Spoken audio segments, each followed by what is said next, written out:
We have made it. We are in Denver, Colorado, and man, feels good to be home. If you guys have never been to the Denver Broncos Stadium before, I can give you a brief tour. All right. So this is the front of the stadium. This is their brand new scoreboard. I really wish I could flip oh, I can. All right, so for the rest of the video, we're gonna go like this. So this is the brand new scoreboard that Walmart bought us. Rob Walton, the new owners of the Denver Broncos. And then we have the horse display here. A wild pack of Broncos, known to be wild and untamed. And that is the identity the Broncos are going for. Their great late owner, Pat Bowlen, who passed away maybe 4 years ago now. He was the heart and soul of the Denver Broncos. He bought this team, and we've seen owners buy teams just because they have $1 million, or billions of dollars. But Pat Bowlen bought the Broncos because he really, really wanted to be an owner of a football team, if that makes sense. He was really invested. He would even rehab with the players. He was an Ironman triathlon. Pat Bowlen got dementia late in his life and eventually couldn't remember that he was the Denver Broncos owner. So when John Elway won Super Bowl 50, this one right here, he handed that trophy up to the sky, and John said, "This one's for Pat." And it was kind of the circle of life, because when John Elway finally won his first Super Bowl, this man right here held the trophy up and said, "This one's for John." Pat Bowlen, you just can't replace a guy like that. But it's just like getting a new step parent or something. Like, they buy you a new scoreboard and you're like, you know what? All right, we'll give it a try. We'll see what's up. So that is the new scoreboard. It is the tallest scoreboard in the NFL. And it legitimately looks insane from out here. It looks like, for one, it looks bigger in person. And two, it looks like an entire wall. And it's just a screen. I mean, that's pretty cool. Over here, we have some of the great Broncos of all time. You probably recognize a couple of these guys, maybe Tom Jackson or John Elway, Dennis Smith, Gary Zimmerman, Steve Atwater, Terrell Davis, Shannon Sharp, Rod Smith, Tom Nalen, Rick Upchurch, Dan Reeves, and there he is, Pat Bowlen, team owner. Pat Bowlen, a 2019 Pro Football Hall of Fame selection, who owned the Denver Broncos from 1984 until he passed away on June 13th, 2019. He guided the Broncos during his 35-year ownership with a simple majority owner of the Broncos on March 23rd, 1984, and made it clear throughout the ownership that he wanted the organization to be focused on winning and making a difference in the community. Jason Elam, all-time great kicker, and John Lynch and Champ Bailey. I just saw these comments roll in here. Tyler Fink in the chat, sorry, but I have Denver losing tomorrow and the Packers are owning the Bears once again. Is Rick going to be back for football season so I can annoy him about the Bears? He will. He's going to be back after about the first quarter mark of the season, around week 4, week 5.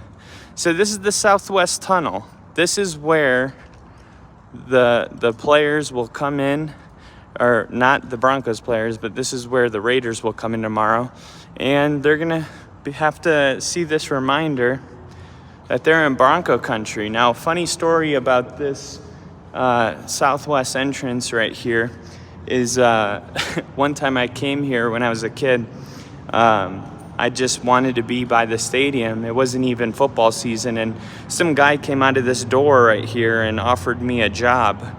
I was ecstatic, but the caveat was I would have to be working during Bronco games, and I was like, there's no way in hell you're catching me working during a Broncos game.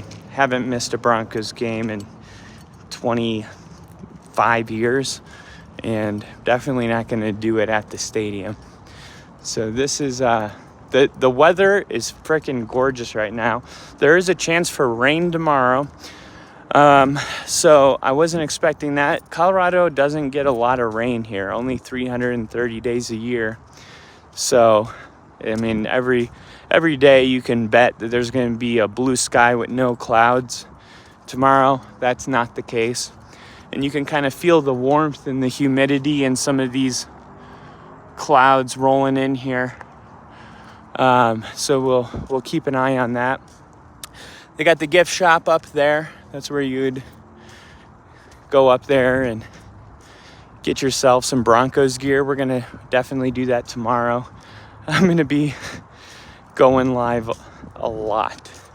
And then over here, I'm trying to remember where the orientation is, but one thing I love about the Broncos Stadium is that their players, I think they park in this parking lot, and this is all gated off right here. You see they got the gates right there already ready to set up, and they're going to do the same thing on this side. But if you're a fan, you can stand on this side, and you have a really great shot of getting an autograph. Now, it's not this entrance. I think this is for people to come in for tickets, but it's a very similar setup, and you can see all the players coming in and try to snag you some autographs. I met Justin Simmons doing that. I met Malik Jackson doing that.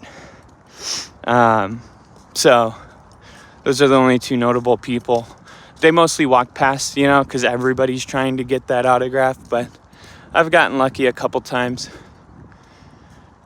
And yeah, man, the stadium, I would say we've covered, I don't know, 10 to 15% of it.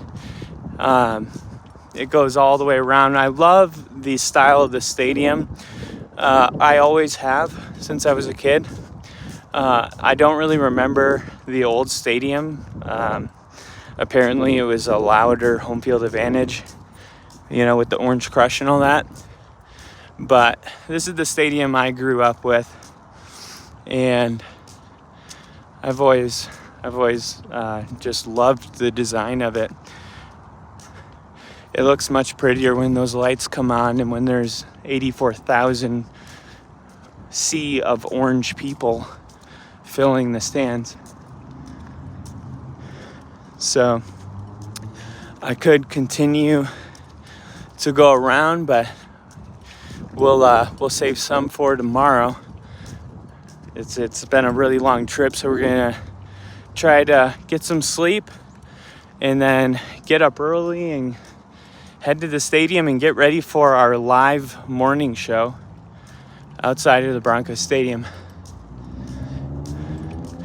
We're walking at a slight incline this whole time, and I'm exhausted. But here it is, Empower Field at Mile High. It'll always be known as Mile High Stadium.